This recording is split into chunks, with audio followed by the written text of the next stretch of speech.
Hey guys, so same day, different job. We just got a call out for So for those of you that remember, this is the same EcoBoost that we did a call out to a few days ago, and now it is back at the house, ready for us to work on.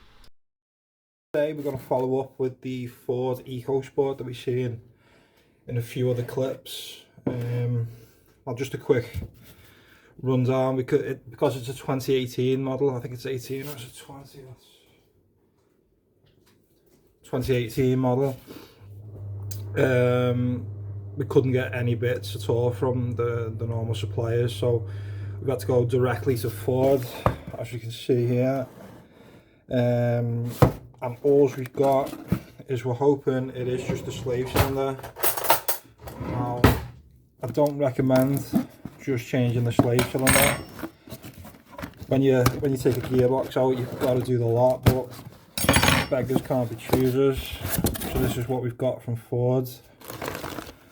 So we've got, they've actually give us a line as well, right? So they've give us the clutch line. This is the first time I'm seeing this. So they give us the clutch line, and this is the part that's failed, the clutch slave cylinder.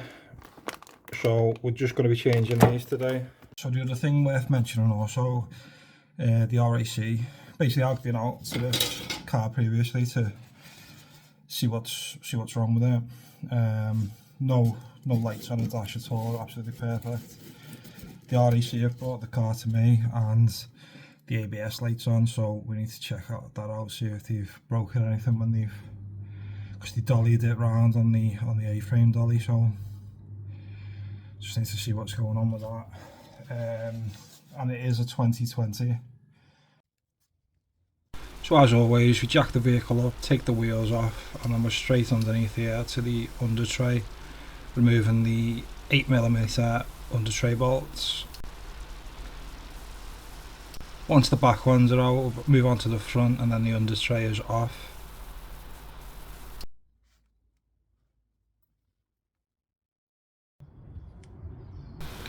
So we're underneath the car now. We can see the gearbox and all under the engine, the drive shafts. And the first thing we're going to remove now is the DPF sensor to get to the backwards bolt on the gearbox. It's a really hard bolt to get to, and if it's seized in, it is going to be a DPF removal job. Thankfully on this occasion we can just unscrew it. For some reason they just place these bolts, one 13mm bolt, the wrong way around. It's quite common on the Peugeots. That's where the idea of a lot of Peugeot designers might be doing Fords now. But yeah, as long as the bolt comes out, we can get the gearbox out. If it doesn't, it is an exhaust off job. Then we move back around now to the wheels. We're going to take the drive shaft out, 30mm drive shaft nut and 18mm wishbone. We do it this way so we don't have to mess around with the ball joints. We just take the wishbone off, 30mm nut off the drive shaft. There is enough room to squeeze the drive shaft out without taking the ball joint off, which takes considerably more time.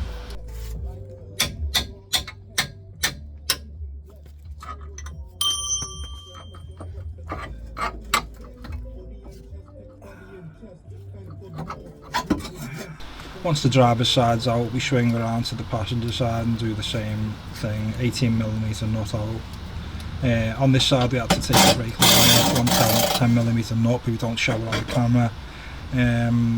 Really easy to do, definitely a lot quicker to do it this way. I do it this way a lot on a lot of the Fords. As you can see, the gearbox oil is draining. There is no drain plug on these new Fords. This is the EcoSport, there's no drain plug on it. It's the same as the Fiesta. You've got to actually suction the oil out if you want it all out. I just pull the drive shafts out, it's just a lot easier time wise. It can be a little bit more messier, but as long as you keep it contained, there's not going to be a problem. Now back around to the back of the engine. This is the starter motor, one 10mm nut on the starter motor, one 13mm nut on the bell housing. Once that's out, you can move around to the bottom bell housing bolts. and the lower gearbox mount. 15mm nuts on the gearbox mount. And one thing we did notice when we were around the back of the engine, the oil filter is around there, and it is actually weeping oil from the oil filter, and that is incredible considering it's only done 15,000 miles. Now those bolts are out, we're back around to the bottom of the engine. Two 30mm nuts on the exhaust bracket and a hex key, and then we're now cracking off the 13mm bottom bell housing bolts. We just widen these out, these don't come out completely. And then round to the bottom lower gearbox mount now, 15mm nuts. 3 nuts on the gearbox side, 1 nut on the subframe, and that's out. Now we're dealing with the up top deck. I'm going to take the inlet manifold. Sorry, I just had a phone call there, I think you might have heard it on the audio. Yeah, so now we're taking off the inlet manifold, going to the airbox, we'll just call it the inlet. Two Phillips head screwdrivers, and that's off. A little bit tricky sometimes to take off. As long as you don't break any plastic, it's going to be fine. And we remove all the wiring from the airbox, pull the ducting out, and then the airbox is out.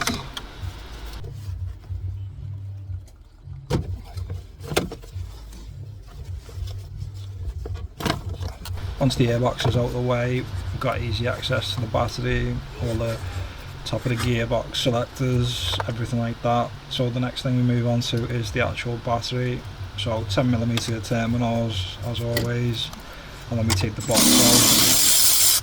Little bit fiddly on these, as to actually remove the ECU from the battery box is quite an endeavour, so it's just easier just to leave it connected. And as you can see, we've got loads of access to the top there. Just remove your gear selector cables and the last gearbox mount, and then you can drop the engine. So we're just taking out the last 13mm bolt that we've left wound in there hand tight, just so the gearbox doesn't fall out once we've removed the gearbox mount, and then we can drop it down and got access to the clutch.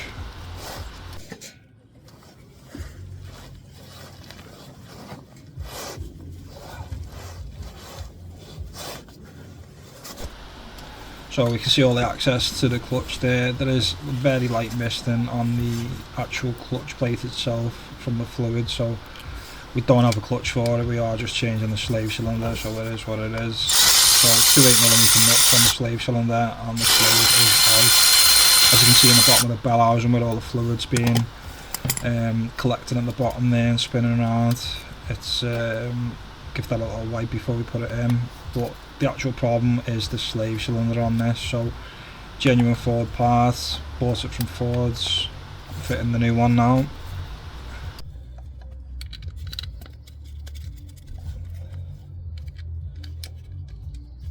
It is essential when you fit these, especially with this particular one, as there's no metal bracket around the where the bolts go in, so it is really easy to crack them.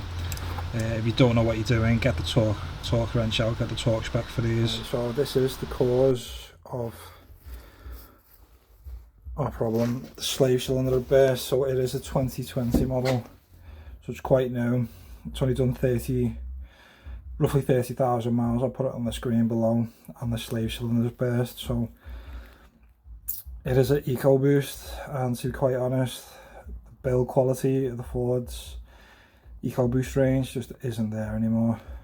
So we're going to get the new one in, get it replaced, and hopefully it fixed. So now the slave cylinder is replaced, we're going to get ready and put the gearbox back together.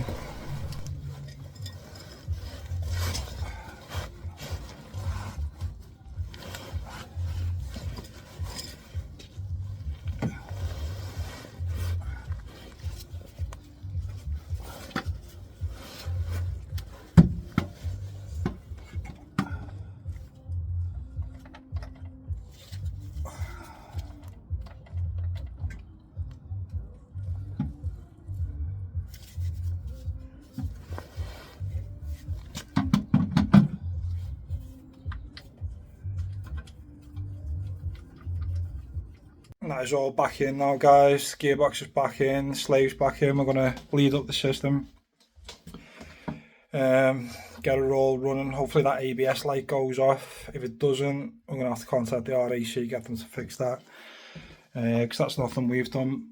Hopefully the clutch lasts the customer long enough to get the mileage out of it. Should last about 90k, but in this case it's failed about 30k, so it is what it is. I say the build quality of Fords just isn't really there these days. Thanks for watching the video. Like and subscribe. If you'd like to see more, hit the comments. Thanks again.